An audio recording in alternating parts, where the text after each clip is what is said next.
Kemudian selanjutnya soal Bobby Boss, Pak. Nah, kami belum mendengar dari Pertamina soal Bobby Boss itu sebenarnya kualitasnya seperti apa sih, Pak? Betul nggak itu bisa menggantikan BBM, bahkan bisa lebih baik dari Pertamina, ya kan? Nah, itu secara secara metodologi kemudian secara ilmiah sebenarnya itu boleh apa enggak? Apa legal tidak, Pak, yang dijual oleh Bobby Boss? Kalau ternyata betul, ternyata inovasi yang dilakukan oleh swasta ini betul, dan saya lihat ternyata dia juga sudah dapat rekomendasi dari Lemigas, dari banyak sektor, artinya ya itu kemungkinan betul begitu. Nah, maka ketika ini inovasi itu betul bisa menyamai dengan kualitas BBM Pertamina. Nah, sekarang selama ini Pertamina kenapa tidak buat inovasi seperti yang dilakukan swasta? Padahal Pertamina punya infrastruktur yang lebih hebat, lebih kuat, punya uang yang cukup untuk bisa melakukan inovasi-inovasi agar kita tidak bergantung pada BBM Pertamina yang tradisional selama ini, Pak. Nah, kemudian selanjutnya saya mau menagih janji soal RDMP Balikpapan. Bapak ingat betul ketika pertama kali rapat termasuk kemarin pada bulan September, Bapak menjanjikan bahwa 10 November RDMP Balikpapan akan dibuka. Nyatanya sampai hari ini kami belum dengar tuh ada pembukaan RDMP Balikpapan, bahkan penjelasan dari ini tadi salah satu paparan juga seperti ambigu, belum jelas itu dibuka atau tidak, ya kan. Jadi sebenarnya Bapak menepati nggak janji dibuka tanggal 10 November kemarin begitu. Nah, kalau tidak kenapa, Pak? Ini sudah 10 tahun loh, Pak, kita. Ini bukan bangun baru, ini hanya perluasan, hanya butuh untuk bagaimana mengembangkan 100.000 barel. Kenapa sih begitu susahnya, Pak? Jangan-jangan benar yang disampaikan Pak Purbaya, kita ini kalah sama mafia. Pertamina sengaja malas-malasan agar kita bisa impor terus-terusan begitu, Pak. Dengan atas nama harga BBM yang yang terus naik, kemudian kita bisa minta kepada negara untuk memberikan subsidi yang lebih besar begitu. Nah, maka harapan kami minta diperjelas kapan RDMP Balikpapan ini selesai. Termasuk dari paparan tadi, salah satu paparan soal roadmap ketahanan energi. Tadi juga di sini masih ambigu, belum jelas. Target kita untuk bisa mencapai swasembada energi yang diastacitkan Pak Prabowo itu seperti apa? Berapa kilang yang akan kita bangun selama 4 tahun ke depan untuk bisa mencapai swasembada energi? Karena ini mustahil dilakukan kalau ini tidak jelas roadmapnya. Termasuk yang katanya saat itu akan ada peningkatan dalam 4 tahun dari 504 juta barel, 560.000 barel, kemudian akan naik 914.000 barel di 4 tahun ke depan. Ini tahapannya seperti apa juga tidak jelaskan secara komprehensif di tempat ini. Sedangkan kita lihat bahwa RDMP Balikpapan saja yang hanya memperluas saja tidak bisa. Kita ini kalah loh, Pak, sama Orde Baru, Pak. Bagaimana saat itu Soeharto bangun satu kilang di tahun 1991, tahun 94 sudah selesai dan menghasilkan 125 barel. Kita hanya memperluas 100.000 saja sampai hari ini nggak tuntas-tuntas. Jadi kenapa ini bisa terjadi? Pak Simon jangan takut dong sama mafia. Kalau ada apa-apa sampaikan kepada kami, Pak. Ada persoalan apa yang kemudian sampai hari ini tidak juga beres persoalan kilang ini, Pak. Termasuk juga soal media. Saya mau nambahin tadi soal BBM tadi. Rakyat kami ini seperti dibungkam ketika mereka nyampaikan di media sosial soal keluhan kualitas BBM, Pak. Tiba-tiba di take down, Pak, itu, Pak. Tiba-tiba viewernya tidak ada. Tapi kan rakyat kami ini lebih besar dari sekedar uangnya Pertamina, sehingga saya melihat sebegitu masifnya rakyat kami nyampaikan di sana ditanggapin, Pak, bukan dipadamkan. Termasuk media-media mainstream ketika ada rakyat mengkritik, DPR mengkritik soal kualitas Pertamina BBM, dipadamkan mereka, Pak. Bahkan ada salah satu media mainstream kontak kepada kami, wah Pak Mufti, jangan keras-keras soal kualitas BBM Pertamina, Pak. Nanti kami tidak dapat lagi iklan dari Pertamina. Nggak boleh, Pak.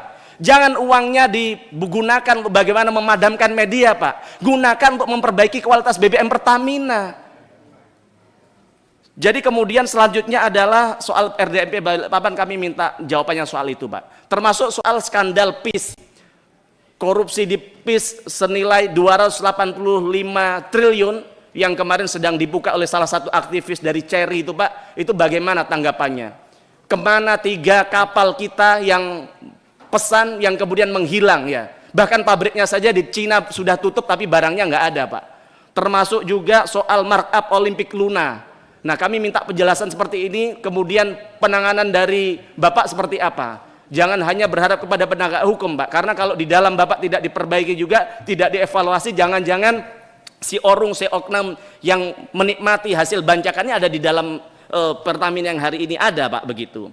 Nah, kemudian soal keterbukaan komposisi etanol yang disampaikan oleh Pak Menteri Bahlil. Sebenarnya berapa sih, Pak, tahap kadar yang dikompensasi termasuk oleh nasional maupun oleh internasional soal persentase etanol di dalam BBM ini, Pak? Dan sekarang di BBM Pertamina jujur saja, Pak, sebenarnya kandungan etanolnya berapa persen? Kok mobilnya rakyat kami ini kok sering rusak-rusakan? Termasuk PPM Pertamina yang masih 500 ppm itu seperti apa, Pak? Kenapa bisa begitu? Sedangkan standar yang dilakukan, yang diminta oleh SDM hanya 50 ppm, ya kan? Bahkan punya swasta, punya sel, V-Power aja hanya 10 ppm. Kenapa kita 500 ppm begitu? Nah, kenapa sampai hari ini masih bisa terjadi? Termasuk kemudian yang terakhir, Pak, ini aspirasi dari tadi pagi rakyat kami mendengar kami mau ada rapat dengan Pertamina. Ada aspirasi dari DPRD Surabaya, namanya Eri Irawan. Dia sedang mengadvokasi persoalan lahan yang ada di Surabaya, yang bagaimana rakyat kami bukan hanya 1-2 orang, tapi ribuan masyarakat Surabaya hari ini tidak bisa tidur karena tiba-tiba Pertamina mengajukan satu administrasi, yaitu soal tindakan administrasi, yaitu soal memblokir tanah mereka, Pak. Nah, saya ingin bacakan secara detail ini agar bisa menjadi perhatian kita semua, karena jangan sampai ini kemudian terjadi di tempat lain. Yang pertama, Pak, Pertamina mengklaim tanah seluas lebih dari 200 hektar dengan bukti agendum nomor 1278. Ini bukti zaman penjajahan Belanda, Pak Simon. Nah, di mana dulu tanah merupakan milik Shell dan perusahaan minyak Batavia yang dinasionalisasikan setelah kemerdekaan. Nah, sesuai dengan Undang-Undang Pokok Agraria nomor 5 tahun 60 dan keputusan Presiden nomor 32 tahun 79, setiap tanah yang merupakan warisan dari hukum kolonial harus dikonversikan ke sistem Indonesia maksimal tahun 1980. Nah, kemudian dalam hal ini ternyata Pertamina tidak melakukan konversi, sehingga tanahnya kemudian dikuasai oleh negara, Pak. Nah, lalu warga kami di Surabaya, Pak, membeli tanah tersebut ke negara, Pak. Jadi dia tidak ambil gratisan, dia beli kepada negara. Yang kemudian dibuktikan dengan ada beberapa yang punya HGV, Pak, ada yang beberapa punya SHM. Dan kini kemudian menjadi permukiman padat penduduk dengan ribuan warga di dalamnya, Pak. Nah, Pertamina kemudian tiba-tiba pada tahun 2023, Pak, pada bulan November, tanpa disertai adanya gugatan yang terdaftar di pengadilan dan terus berlangsung sampai hari ini melakukan tindakan administrasi di pertanahan mengakui bahwa ini miliknya, Pak.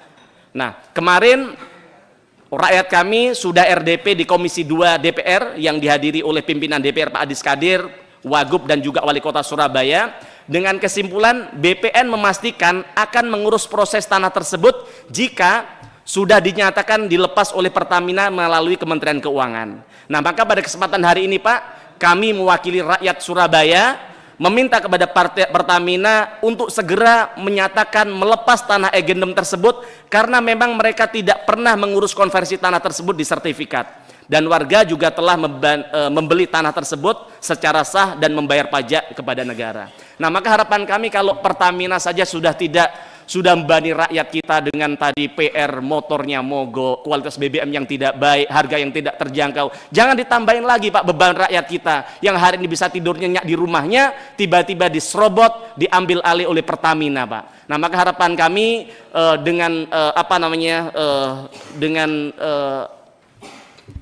kebijaksanaan yang dimiliki oleh Pak Dirut Pertamina, kami harap untuk segera dicabut persoalan tanah di Surabaya tadi, Pak. Itu aja dari kami. Matur nuwun. Assalamualaikum warahmatullahi wabarakatuh.